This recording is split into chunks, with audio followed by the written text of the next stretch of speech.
가나안 여자의 이야기였습니다. 시간도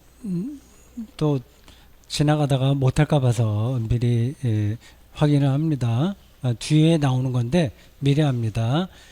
이 여자의 딸이 귀신에서 고침을 받았냐 안 받았냐가 중요하지 않다고 얘기를 했어요. 근데 성경에는 분명히 나았다고 하는데 왜 정 목사가 그 딸의 병이 낫지 않을 수도 있다, 병이 지속할 수도 있었다고 얘기하냐, 좀 이상하게 생각하실 수 있을 겁니다. 이미 설교에서 말씀을 드렸다고 보는데 조금 더 짚으려고요. 글이라고 하는 거는 글 쓰는 사람의 의도가 있어요. 그래서 글의 모든 것들이 그 객관적인 사실을 담아내지 못합니다. 그래서 글을 쓸 때 그 사람의 마음이 어디에 있었는지를 좀 생각하는 게 중요하거든요.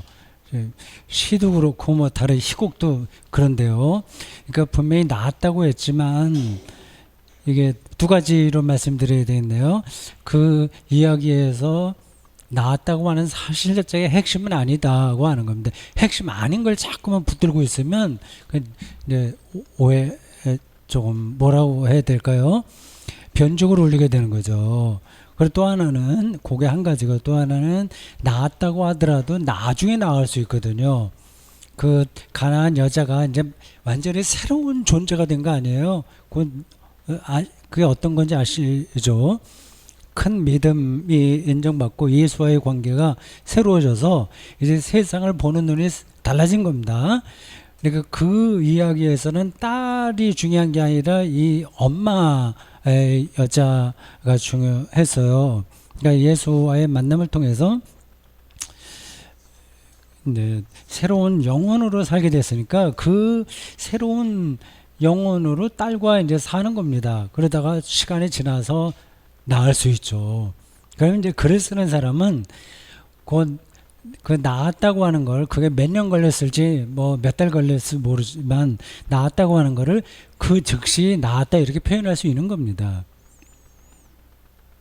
그 문제는 이제 해결이 됐죠.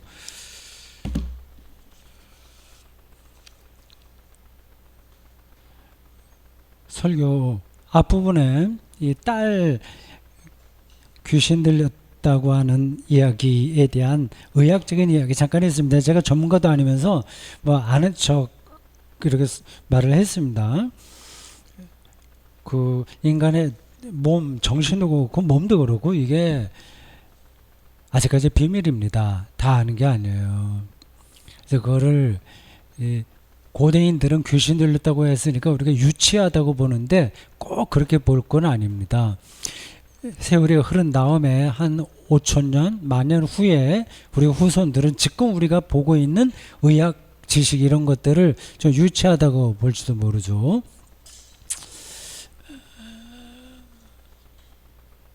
요즘 제가 몇 권 책을 같이 읽고 있는데 그 중에 하나가 이 책이에요.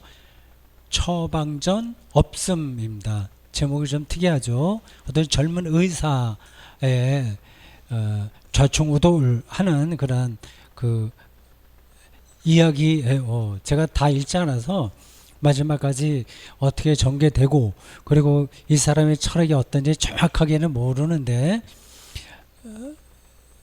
대충 이런 겁니다. 이제 의대 졸업해서 이제 의사가 됐어요. 근데 이 사람은 자기 친구들처럼 자기를 상품화하는 거를 안 하겠다는 거예요. 상품한다고 하는 거는 이제 돈 많이 버는 과를 선택하는 거죠. 뭐 정형외과라든지 뭐 성형외과, 피부과 이런 돈 많이 벌잖아요. 그래서 자기 친구들은 그 의대 다 이제 그런 쪽으로만 계속 생각을 하는데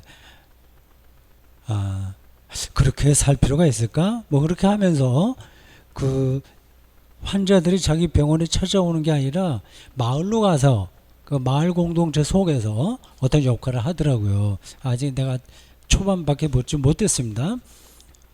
요 앞부분에 이런 얘기가 나옵니다.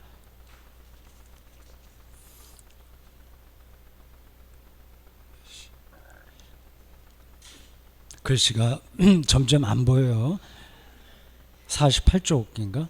여기에 보면 크로포트킨이라고 하는 사람의 책 청년에게 고함 중에서 인용한 글이에요. 그 인용한 글이 자기 마음에 드니까 했겠죠. 의사인 당신은 그 환자에게 어떤 처방을 내릴 건가요? 그녀의 병이 영양 결핍과 신선한 공기 부족에서 나온 빈혈증임을 금방 알아차린 당신은 어떤 처방을 내릴 수 있나요? 매일 좋은 비프 스테이크를 먹으라고 하나요? 신선한 공기 속에서 운동을 조금 하라고 하나요? 아니면 환기가 잘 되는 침실을 처방할 건가요? 이 무슨 아이러니입니까? 그녀가 그럴 능력만 있었다면 당신의 충고를 기다리기 전에 이미 그렇게 했을 테니 말입니다. 전달이 됐죠. 그리고 한 인간의 병이 사회 구조와 다 연관되어 있다고 하는 겁니다. 이런 친구들도 있어요. 목사로서 이제 부끄러운 겁니다. 목사도 계속 자기를 상품화 하려고 하거든요. 그래서 교회를 젊었을 때 잘 키우면 좋은 데로 픽업됩니다. 목사 출세하는 길에 대해서 제가 목사 공부, 목사 구원 것을 잠깐 썼는데 혹시 읽어보신 분 계세요? 어렵지 않습니다. 목사 출세하는 게. 우리 둘째 딸이 이번 방학 때 몇 책을 읽었는데 그 중에 하나가 목사 공부와 목사 구원이에요. 그거 읽더니 예배를 좀 새롭게 드려야 되겠다 그런 얘기를 하더라고요. 저 천만다행이라고 생각했습니다. 여기 큰 첫째 딸은 아직 안 읽었어요. 네, 둘째 딸 얘기하는 거야. 나중에 책 줄 테니까 한번 시간 있을 때 학원에서 한번 읽어봐요.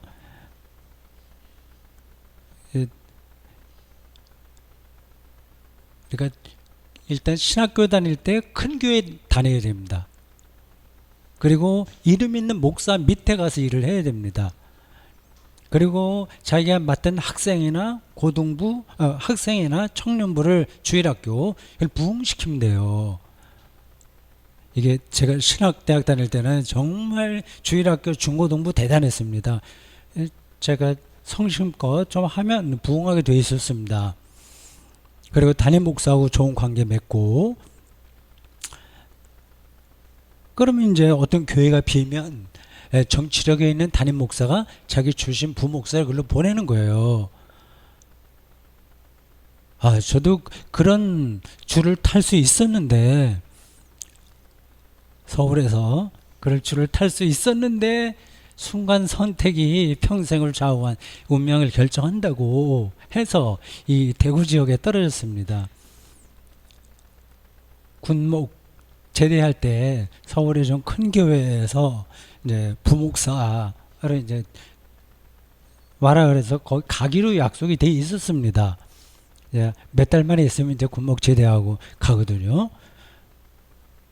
재밌게 잘할 수 있잖아요.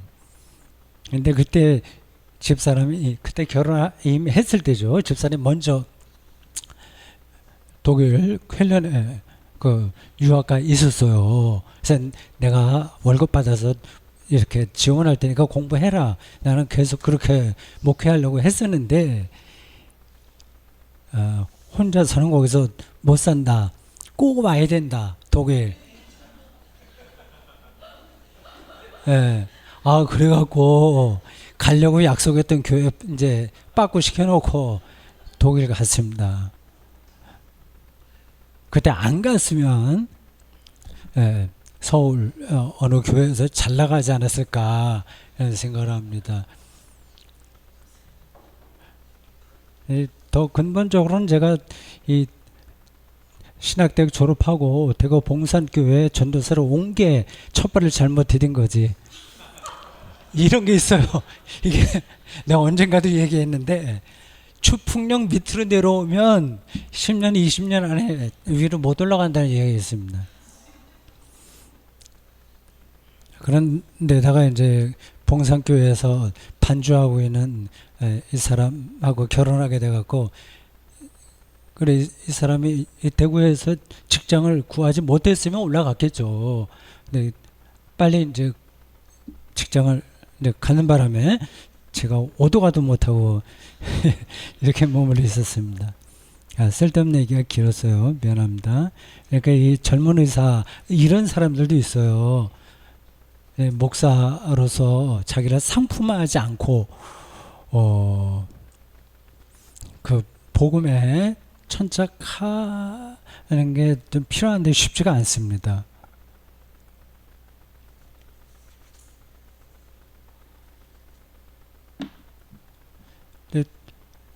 김 목사님 보고 이 책 제가 소개한 거 아닙니다. 이거 다른 얘기니까. 예.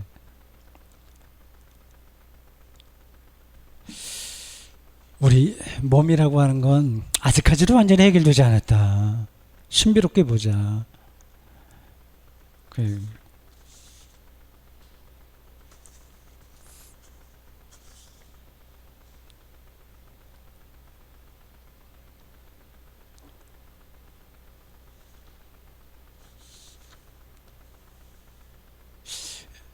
제가 설교 중간에 이런 표현을 했습니다. 예수님께서 이 여자가 한 말을 듣고 내가 한 방 제대로 먹었구나 생각하셨을 거라고 말이죠. 그런지 안 그런지는 모르죠. 근데 당연히 그랬을 겁니다. 자기가 이야기한 것보다 더 수준 높게 이 여자가 말한 거거든요. 올소이다. 개들도 제 주인의 상에서 떨어지는 부스러기를 먹나이다. 저도 평생 동안 교회 안에서 살면서 신학을 전공했다고 하지만 일반 신자가 저보다 수준 높게 어떤 세계를 보는다고 하는 거를 가끔 봅니다. 그러니까 신학을 전공해야만 신앙의 세계가 이렇게 확 들어오는 게 아니거든요.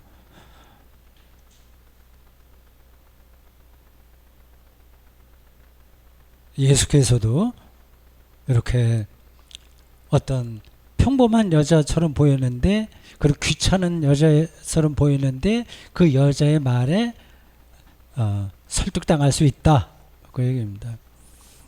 제가 이런 말씀을 드리는 이유는 예수님을 너무 신성화해서 그분에게 있는 인간성들을 다 빼버리고 보면 오히려 거리가 멀게 됩니다. 예수님도 중간에 실망 많이 했겠죠. 좌절하기도 하고 내가 뭐 이렇게 살아서 되나 하는 생각도 하지 않으셨겠습니까? 이 여자의 대화가 아주 짤막하게 있지만 여기서 이 여자가 대단한데 그런 생각을 하셨겠죠. 조금 그 뒤로 이런 얘기 했습니다. 맛있는 거 많은 거 이렇게 먹는 것보다도 먹는 것 자체에 대한 즐거움이 중요하다고 하면서 존재의 기쁨이라는 얘기를 했습니다. Joy of being. 이런 표현을 제가 종종 하면서도 이게 전달이 되나, 그냥 말장난처럼 느껴지면 어떻게 하나 하는 생각이 종종 들어요. 그렇게 많이 있을 겁니다. 가끔 어떤 대구 선수 아카데미 회원들하고 이렇게 전화할 때도 그런 한소리를 듣습니다.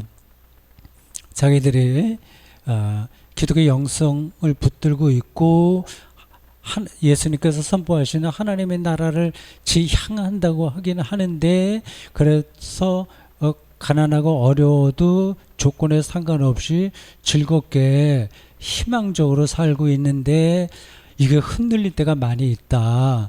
그리고 본인들이 붙들고 있는 세계가 정말 맞나 아닌가 하는 그러한 좀 회의 들 때가 있다는 얘기를 들어요.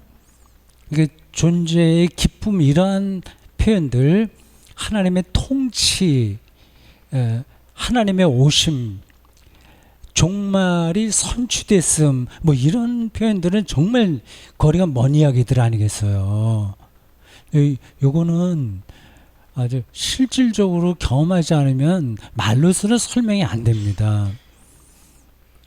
존재의 기쁨이라고 하는 것은 제가 다른 때도 설명했을 거라고 보는데,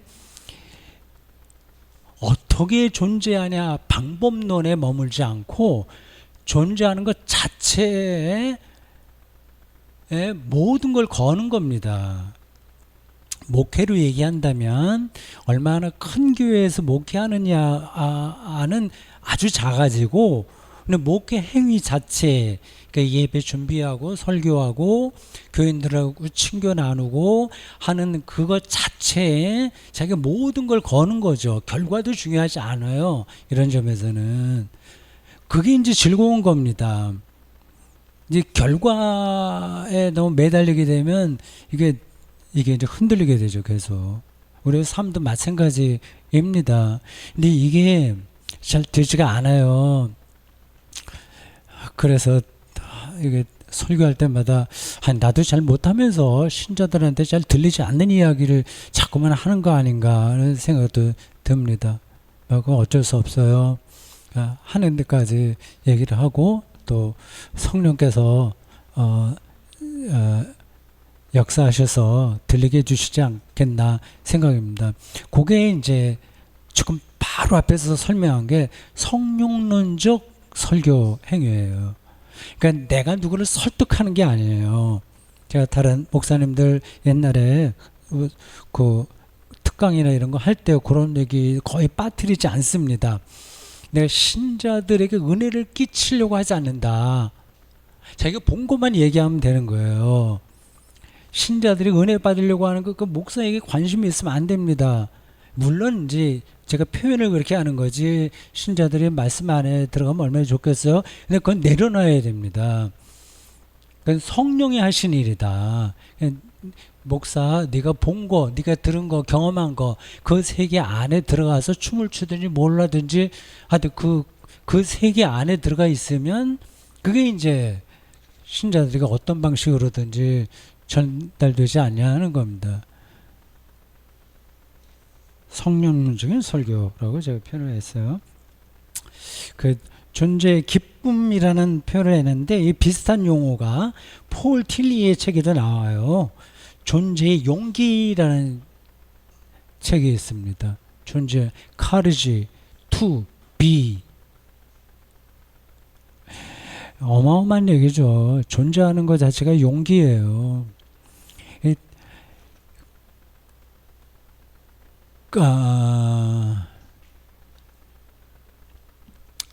요즘 이제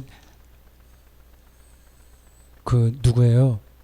에크하르트 톨레라는 책, 에크하르트 톨레가 쓴 책 2권 같이 조금씩 이렇게 읽고 있어요. 거기서 이제 그런 비슷한 얘기가 나옵니다. 그 순간, 그 원래 제목은 Joy of Now, 아니 Power of Now 이렇게 now, 지금의 능력이라고 되어 있어요.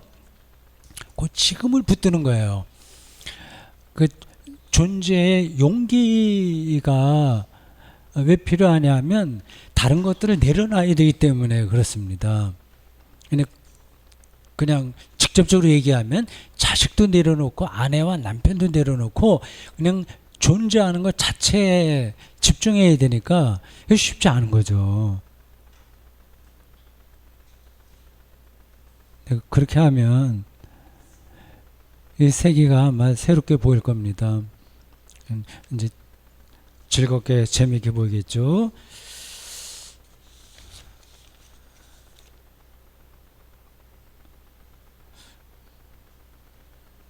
중간 뒤로 넘어가서 아파트하고 주식, 이게 뉴스에 매일 도배되다시피 하는 나라가 우리나라 말고 더 있을까 하는 얘기를 했습니다.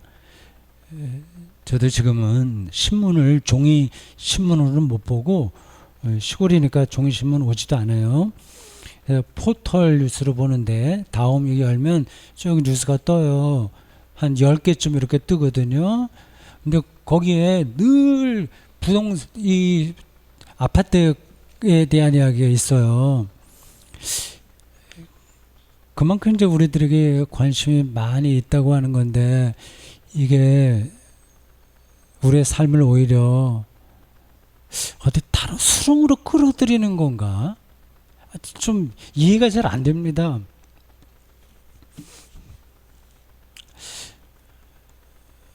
(1983년에) 제가 마지못해서 독일에 유학을 가는데 한 2년여간 있다가 박사학위 받을 자신도 없고 시간도 많이 걸리고 돈도 들어가고 해서 집사람은 또 먼저 돌아왔고 그래서 보따리 사갖고 왔는데 그 사이에 2년여 동안 경험한 거 많이 있습니다. 그 중에 하나가 아주 옛날이죠. 벌써 40년 됐네요. 근데 그 당시에 거기에는 조치알 보능이라고 제도가 있어요. 조치알 보능. 조치알. 그러니까 영어로 하면 소셜 하우스, 뭐 소셜 홈, 뭐 그렇게 얘기하게 할 수 있겠네요. 그러니까 싸게 이제 가난한 사람들에게 집을 대여하는 겁니다. 그게 이제 장기 대여하는 거죠. 아이, 우리도 그거 하지 왜 못, 지금도 하긴 하죠, 우리나라도. 근데 너무 그게 약하죠. 그거를 정부에서, 지방정부나 아니면 중앙정부에서 적극적으로 그런 것들을 하게 되면 아파트값 이거 해결되지 않을까요? 난 당연하게 될 것 같은데 왜 그걸 안 하는지 이해를 못 합니다. 서울에 보면 아파트가 뭐 20억, 30억이라고 얘기하는데 그게 말이 되는지 모르겠어요. 한 달에 부부가 벌어갖고 돈 벌어서 한 달에 500만 원 저금을 한다면 1년이면 5천만 원, 6천만 원 한다고 합시다. 1년에 6천만 원 저금을 하게 된다면 그 중산층 이상이죠. 그럼 10년이면 6억. 그럼 20억 되려면 30년 정도 걸리지 않습니까? 계산이 안 나오는 건데 아파트 값이 그렇게 된다는 거예요. 그러니까 이건 농간이지 뭔가가 자본의 속성을 통해서 누군가 돈을 버는 그런 구조가 되어버렸습니다.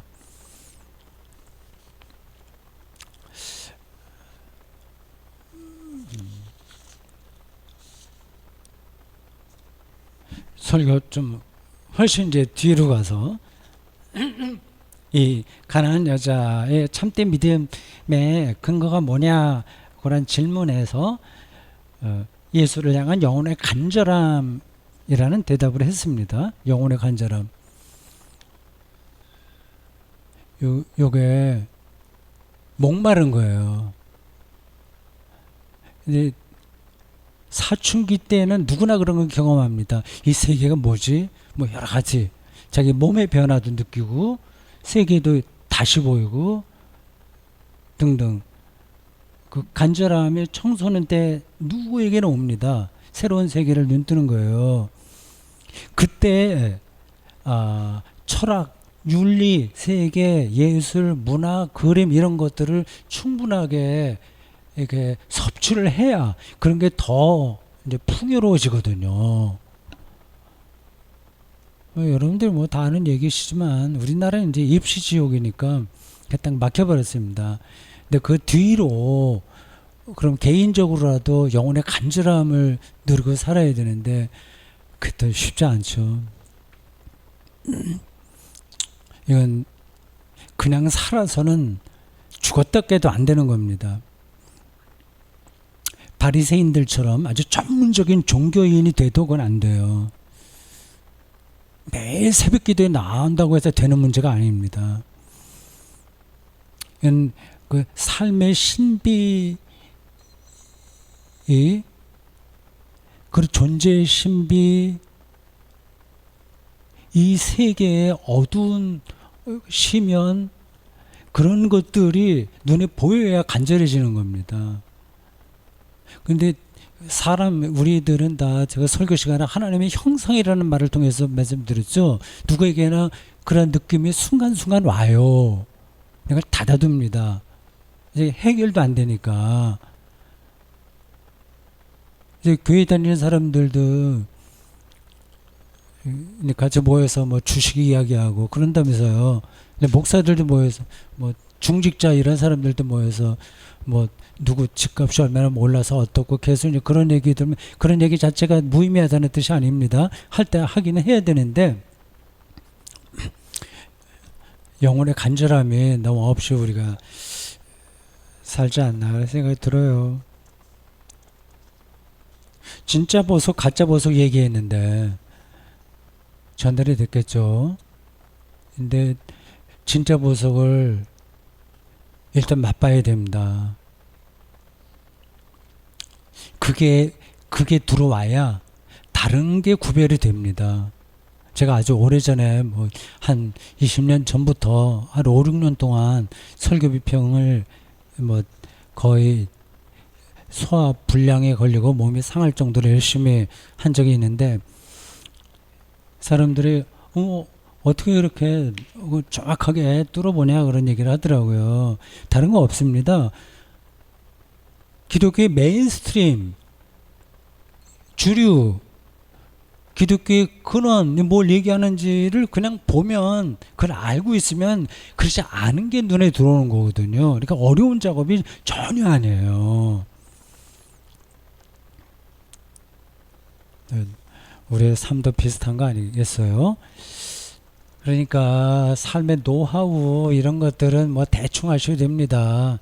그건 뭐 이렇게 저렇게 필요할 때 돈도 벌고 사람들 사귀고 가긴 가는데 우리들은 하나님을 믿는 사람이니까 그 진짜 보석 정말 생명이 뭐냐 그리고 죄의 본질이 뭐냐 그 창조의 능력이 뭐냐 2000년 신앙만 하면 구약까지 합하면 3000년 동안 내려온 그 성서의 영성이 뭐냐 그런 것들을 좀 알아야 됩니다. 근데 뭐 우리가 일상생활하면서 어떻게 그걸 다 아나? 시간도 없는데 그건 제가 이해를 해요. 그 문제는 제가 뭐 어떻게 해결해 드릴 수가 없습니다. 본인이 각자 하고 필요하다 싶으면 가는 거고 우리 다생교회나 대구선지 아카데미 중심한 서울센터 교회들도 그렇고 최선도 그런 쪽에 영적인 갈급함 그 진짜 기독교 영성을 알려고 하는 분들이라고 하는 건 전제되어 있어요. 거기서 이제 각자의 그 속도는 다르겠죠. 근데 또 개인적인 얘기해서 미안합니다. 이게 끝이 없는 거예요.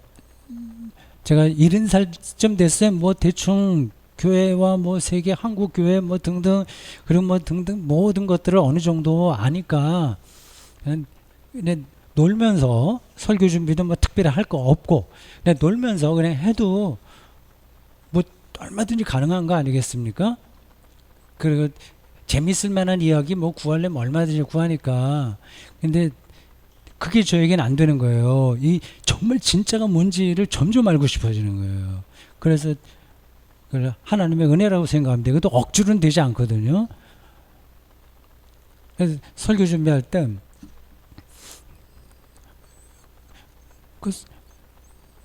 제가 어떻게 준비하는지는 이제 길게 설명하지 않겠습니다. 그건 다른 때 얘기했고 파넨베르크 설교집 이제 새롭게 꾸며서 나오게 되는데 그때 한번 그거 출판 기념 겸해서 특강 뭐 할 텐데 그때 조금 더 얘기해 볼까 해요.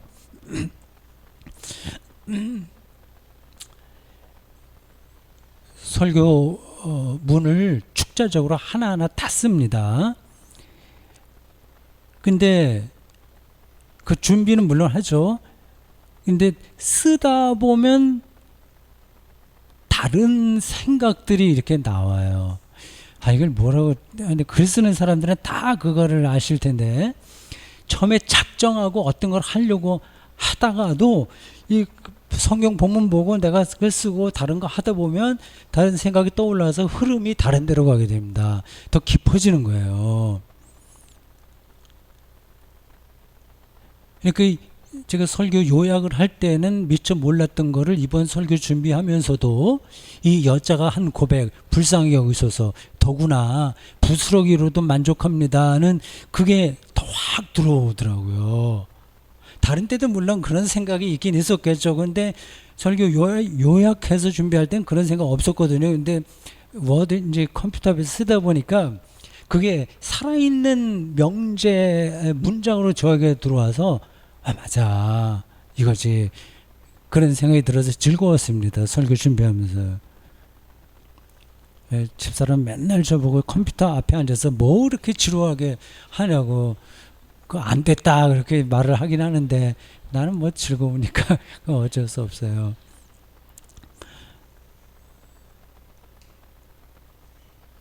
근데 그렇게 계속 그렇게 길을 갈 수 있어요. 얼마나 천만다행이야.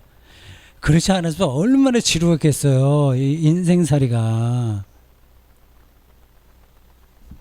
예, 영혼의 간절함 뭘 시작해서 진짜 보석 요 얘기까지 했습니다.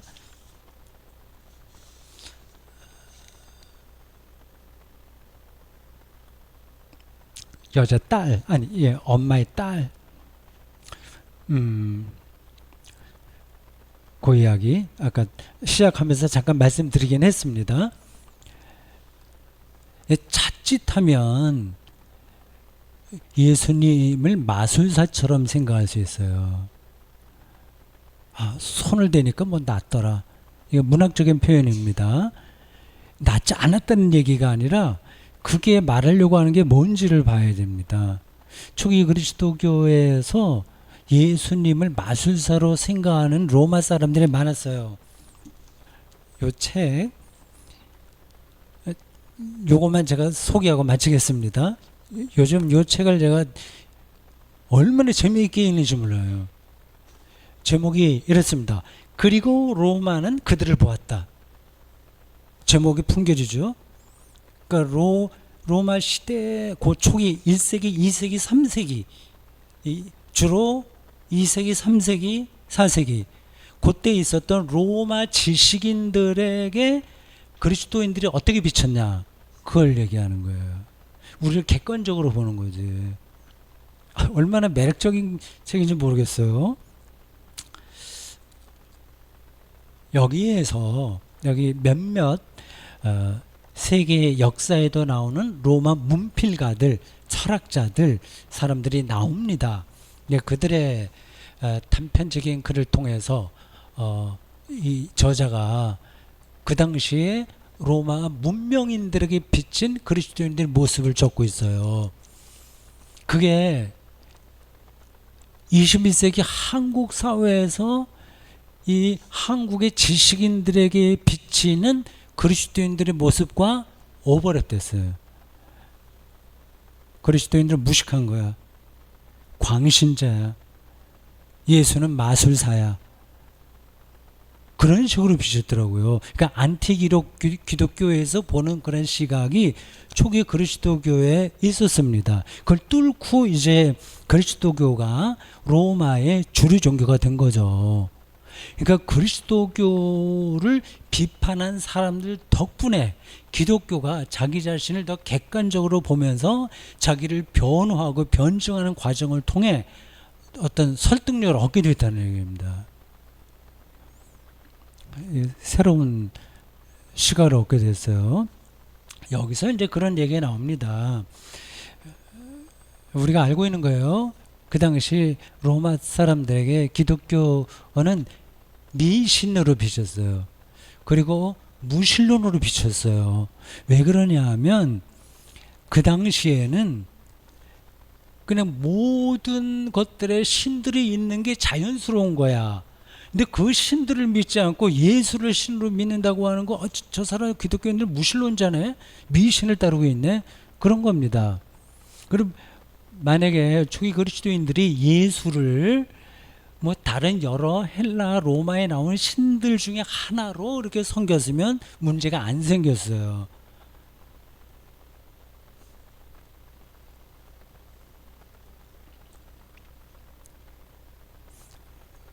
그 당시 로마 시대가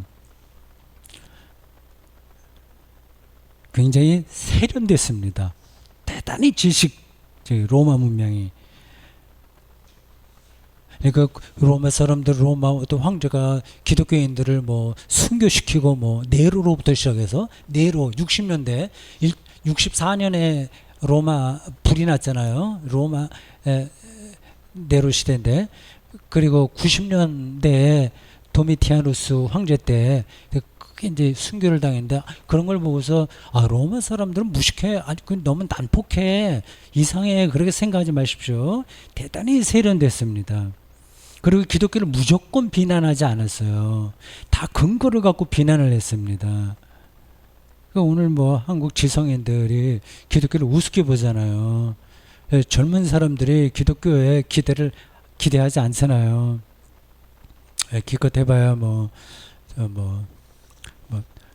어떤 태극기 부대에 앞장 선다거나 그런 정도, 아니면 기복주의 신앙 정도, 뭐 그런 정도로 보는데, 그게 로마 시대 때의 로마 지성인들이 본 그리스도인의 모습과 지금의 맞닿아 있더라고요.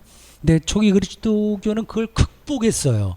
그래서 이성 철학 그런 걸 통해서 자기를 변호했어요. 그래서 대단히 인식론적 토대가 탄탄하게 됐습니다. 뭘 이해하고 설득하는 토대, 그걸 인식론이라고 하는데, 그게 기독교 교부들이 그걸 아주 단단하게 했습니다. 지금은 안 그렇잖아요. 보세요. 뭐 창조과학회, 이건 완전히 인식론이 엉망이 되는 겁니다. 그 동성애 이 문제에 기독교에 앞장서서 뭐 쓸데없는 얘기하잖아요. 이렇게 인식론에서 너무 무식한 사람이 돼버린 거예요. 위기죠. 근데 초기 교부들은 그걸 극복하려고 이성적이고 지성적이고 철학적이고 인문학적이고 역사적인 바탕에서 계속 노력을 했는데, 한국 교회는 뭐 그런 노력을 하지 않으니까 좀 약간 안 됐다 이해가 되면서도 좀 연민 같은 게 느껴지기도 하고 뭐 그렇습니다. 좀 오늘 얘기 길었습니다. 여기까지 하겠습니다. 고맙습니다.